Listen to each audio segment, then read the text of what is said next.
Welcome to wild mallow. ഇന്നത്തെ video 2025 February മാസം തൊഴിൽ വീതി പ്രസിദ്ധീകരിച്ച 4ാമത്തെ ലക്കത്തിൽ വന്നിട്ടുള്ള കറണ്ട് അഫയേഴ്സ് ചോദ്യങ്ങളാണ്. Let's start. 2025 പത്മവിഭൂഷൺ പുരസ്കാരത്തിന് അർഹനായ മലയാളി ആര്? MT വാസുദേവൻ നായർ. 2025 പത്മവിഭൂഷൺ പുരസ്കാരത്തിന് അർഹനായ മലയാളി ആര്? MT വാസുദേവൻ നായർ. സഹകരണ വിദ്യാഭ്യാസത്തിനായി രാജ്യത്ത് ആദ്യമായി സ്ഥാപിക്കുന്ന കേന്ദ്ര സർവകലാശാലയായ ത്രിഭുവൻ സഹകാരി സർവകലാശാലയാക്കി മാറ്റുന്ന സ്ഥാപനമേത്? Institute of rural management, Anand. സഹകരണ വിദ്യാഭ്യാസത്തിനായി രാജ്യത്ത് ആദ്യമായി സ്ഥാപിക്കുന്ന കേന്ദ്ര സർവകലാശാലയായ ത്രിഭുവൻ സഹകാരി സർവകലാശാലയാക്കി മാറ്റുന്ന സ്ഥാപനമേത്? Institute of rural management, Anand. ഉദാരവൽക്കരണ നയങ്ങളിലൂടെ ഇന്ത്യയുടെ സാമ്പത്തിക വളർച്ചയ്ക്ക് അടിത്തറയിട്ട മുൻ പ്രധാനമന്ത്രിയും സാമ്പത്തിക വിദഗ്ധനുമായ ഡോക്ടർ മൻമോഹൻ സിംഗ് അന്തരിച്ച ദിവസമേത്? 2024 ഡിസംബർ 26. ഉദാരവൽക്കരണ നയങ്ങളിലൂടെ ഇന്ത്യയുടെ സാമ്പത്തിക വളർച്ചയ്ക്ക് അടിത്തറയിട്ട മുൻ പ്രധാനമന്ത്രിയും സാമ്പത്തിക വിദഗ്ധനുമായ ഡോക്ടർ മൻമോഹൻ സിംഗ് അന്തരിച്ച ദിവസമേത്? 2024 ഡിസംബർ 26. ശ്രീഹരിക്കോട്ടയിൽ നിന്നുള്ള 100ാം വിക്ഷേപണമായ NSBS-02 ഉപഗ്രഹത്തിന്റെ വിക്ഷേപണ വാഹനമേതാണ്? GSLV F-15. ശ്രീഹരിക്കോട്ടയിൽ നിന്നും 100ാം വിക്ഷേപണമായ NVS-02 ഉപഗ്രഹത്തിന്റെ വിക്ഷേപണ വാഹനമേതാണ്? GSLV F-15.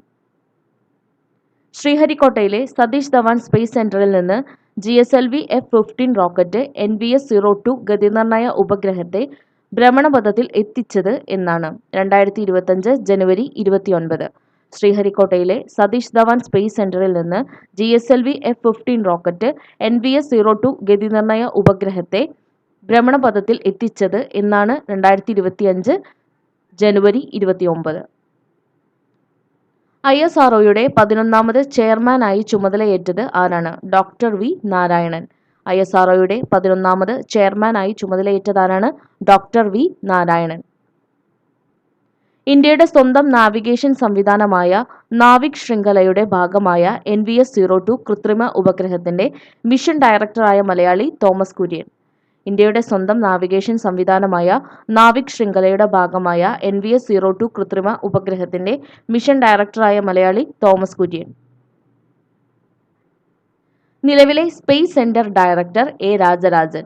നിലവിലെ space centre director A. Rajarajan. വയനാട്ടിലെ കടുവ ആക്രമണത്തിന്റെ പശ്ചാത്തലത്തിൽ മനുഷ്യ വന്യജീവി സംഘർഷം കുറയ്ക്കാൻ വനം വകുപ്പ് പ്രഖ്യാപിച്ച പദ്ധതി മിഷൻ FFW. വയനാട്ടിലെ കടുവ ആക്രമണത്തിന്റെ പശ്ചാത്തലത്തിൽ മനുഷ്യ വന്യജീവി സംഘർഷം കുറയ്ക്കാൻ വനം വകുപ്പ് പ്രഖ്യാപിച്ച പദ്ധതി മിഷൻ FFW. മിഷൻ FFWന്റെ പൂർണ്ണരൂപം mission food fodder and water പദ്ധതി. മിഷൻ FFWന്റെ പൂർണ്ണരൂപം mission food fodder and water പദ്ധതി.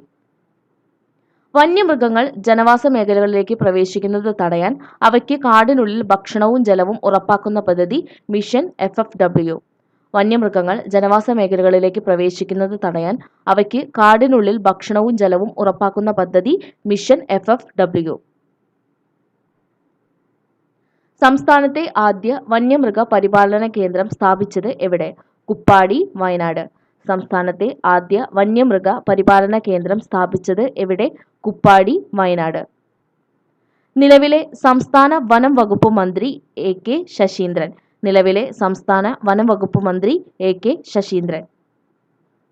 വിവിധ ലോകരാജ്യങ്ങളുടെ പാസ്പോർട്ടുകളുടെ സ്വാധീനം വ്യക്തമാക്കുന്ന ഹെൻലി സൂചികയിൽ 1ാം സ്ഥാനത്തെത്തിയത് സിംഗപ്പൂർ. വിവിധ ലോകരാജ്യങ്ങളുടെ പാസ്പോർട്ടുകളുടെ സ്വാധീനം വ്യക്തമാക്കുന്ന ഹെൻലി സൂചികയിൽ 1ാം സ്ഥാനത്തെത്തിയത് സിംഗപ്പൂർ. അയർലൻഡിന്റെ പുതിയ പ്രധാനമന്ത്രിയായി അധികാരമേറ്റത് ആരാണ്? Mitchel Martin. അയർലൻഡിന്റെ പുതിയ പ്രധാനമന്ത്രിയായി അധികാരമേറ്റത് ആരാണ്? Mitchel Martin. US-ന്റെ പുതിയ പ്രതിരോധ സെക്രട്ടറിയായി തെരഞ്ഞെടുക്കപ്പെട്ടത് ആരാണ്? Pete Hegseth. US-ന്റെ പുതിയ പ്രതിരോധ സെക്രട്ടറിയായി തെരഞ്ഞെടുക്കപ്പെട്ടത് ആരാണ്? Pete Hegseth. ഈ വർഷത്തെ ഗ്രാമി പുരസ്കാരങ്ങളിൽ ന്യൂ ഏജ് ആൽബം വിഭാഗത്തിൽ പുരസ്കാരം നേടിയത് ചന്ദ്രിക ടണ്ടൻ. ആൽബം ത്രിവേണി. ഈ വർഷത്തെ ഗ്രാമി പുരസ്കാരങ്ങളിൽ ന്യൂ ഏജ് ആൽബം വിഭാഗത്തിൽ പുരസ്കാരം നേടിയത് Chandrika Tandon, album Triveni. Indian cricket ബോർഡിന്റെ ലൈഫ് ടൈം പുരസ്കാരത്തിന് അർഹനായതാരാണ്? സച്ചിൻ ടെണ്ടുൽക്കർ.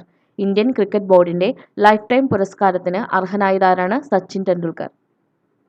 മലേഷ്യയിൽ നടന്ന അണ്ടർ-19 വനിതാ ട്വന്റി ലോകകപ്പ് ക്രിക്കറ്റിൽ ജേതാക്കളായത് ഇന്ത്യ. മലേഷ്യയിൽ നടന്ന അണ്ടർ-19 വനിതാ ട്വന്റി ലോകകപ്പ് ക്രിക്കറ്റിൽ ജേതാക്കളായത് ഇന്ത്യ. ഇത്രയും കറണ്ട് അഫയേഴ്സ് ചോദ്യങ്ങളാണ് ഇന്ന് നമ്മൾ നോക്കിയിട്ടുള്ളത്. Thanks for watching.